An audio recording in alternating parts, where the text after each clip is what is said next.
Bonjour. Aujourd'hui, Je vous pose la question, tu as parlé à tes parents? Vous pouvez répondre, oui, j'ai parlé à mes parents. Mais ici encore, on peut éviter la répétition. On va procéder de la même méthode. Quelle est la fonction du complément à mes parents?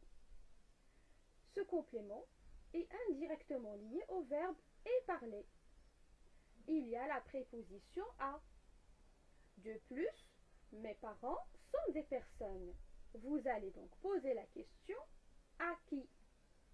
J'ai parlé à qui? À mes parents. À mes parents est donc le complément d'objet indirect du verbe et parler. Quel pronom complément? Alors, comme il s'agit d'un complément d'objet indirect, on va utiliser un pronom complément d'objet indirect. À mes parents correspond à la troisième personne du masculin pluriel.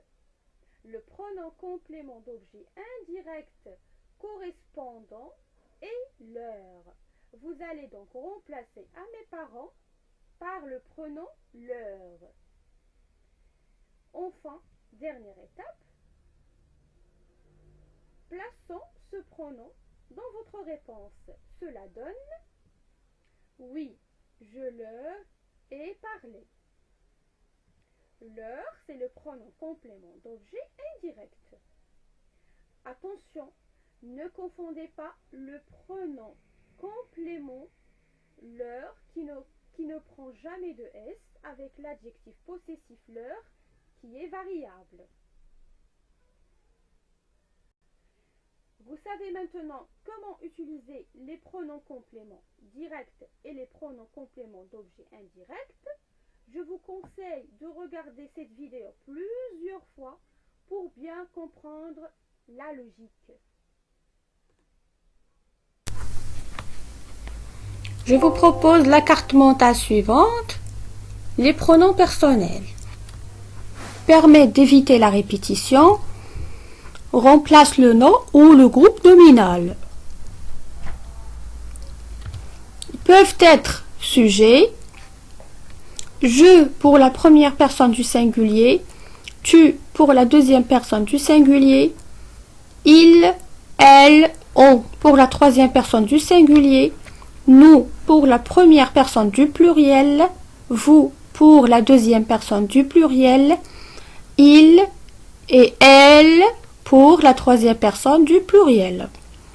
Je vous donne un exemple. Je conduis la voiture. Donc ici, je, c'est un pronom personnel sujet. Bien.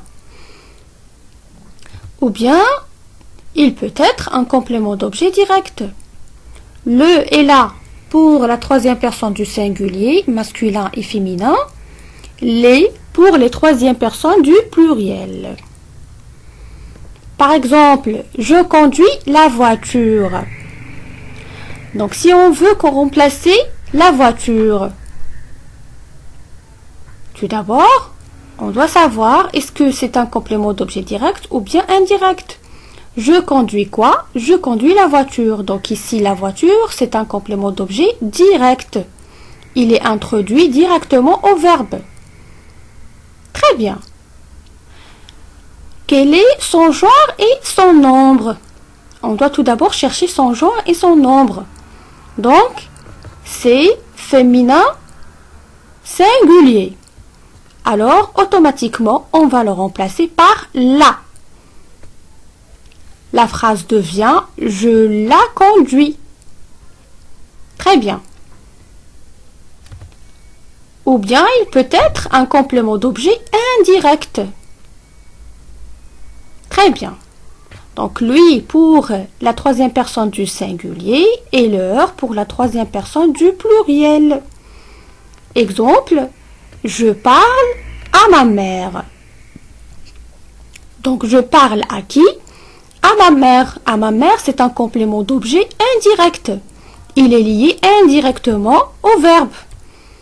Pour le remplacer,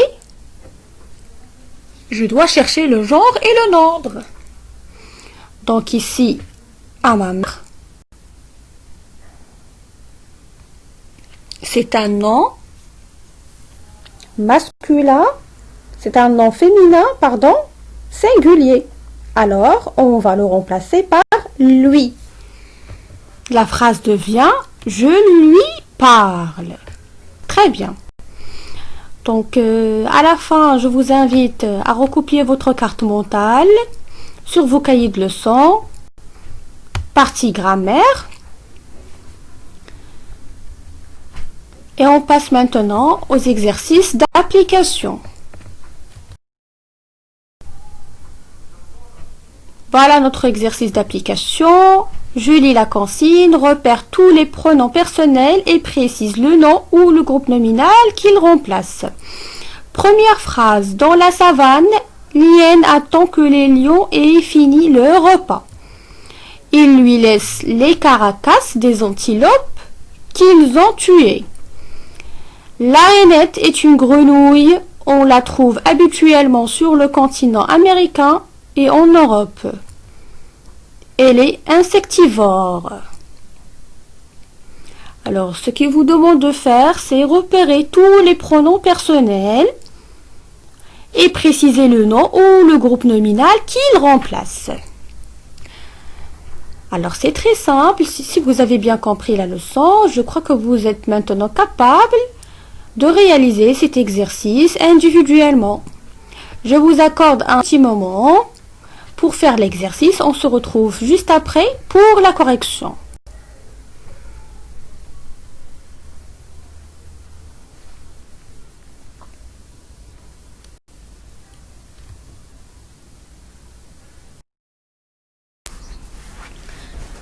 Voilà la correction de l'exercice d'application. On commence par la première phrase. Dans la savane, l'hyène attend que les lions aient fini le repas. Il lui laisse les carcasses des antilopes qu'ils ont tuées. Donc, si vous avez bien lu et relu la phrase, vous allez comprendre que le pronom personnel sujet il remplace les lions. Lui, c'est un pronom complément d'objet indirect, comme on a vu au cours de la présentation de la leçon. Il peut remplacer un nom masculin et un nom féminin. Donc ici, dans la phrase, il remplace le complément d'objet indirect, l'hyène. Très bien. Le deuxième pronom personnel sujet il remplace aussi les lions. Donc voilà la réponse. Le pronom personnel sujet il remplace les lions. Le pronom complément d'objet indirect lui, il remplace l'hyène. Et le pronom personnel sujet il remplace les lions. Alors si on relit la phrase sans les remplacer, on obtient les lions laissent les carcasses des antilopes à l'hyène que les lions ont tuées. Vous voyez qu'il y a une répétition qu'on peut l'éviter en utilisant les pronoms personnels. On passe à la deuxième phrase. La rainette est une grenouille. On la trouve habituellement sur le continent américain et en Europe. Elle est insectivore. Alors, ici, là, c'est un pronom complément d'objet direct. Il remplace un complément d'objet direct de genre et nombre féminin singulier. Alors, cherchez un nom de genre et nombre féminin singulier. Donc, évidemment, vous allez répondre la rainette. Très bien. Alors, si on relit la phrase, on trouve la rainette habituellement sur le continent américain et en Europe. Très bien. Elle est insectivore. Donc, toujours, on parle sur la rainette. Donc, le pronom personnel sujet elle, il remplace la rainette. Alors, on obtient comme réponse le pronom complément d'objet direct là, il remplace la rainette. Le pronom personnel sujet elle, il remplace la rainette. Alors, j'espère que vous avez compris la leçon d'aujourd'hui. N'oubliez pas de corriger vos erreurs. Alors, je vous souhaite un bon courage et à la séance prochaine. À bientôt.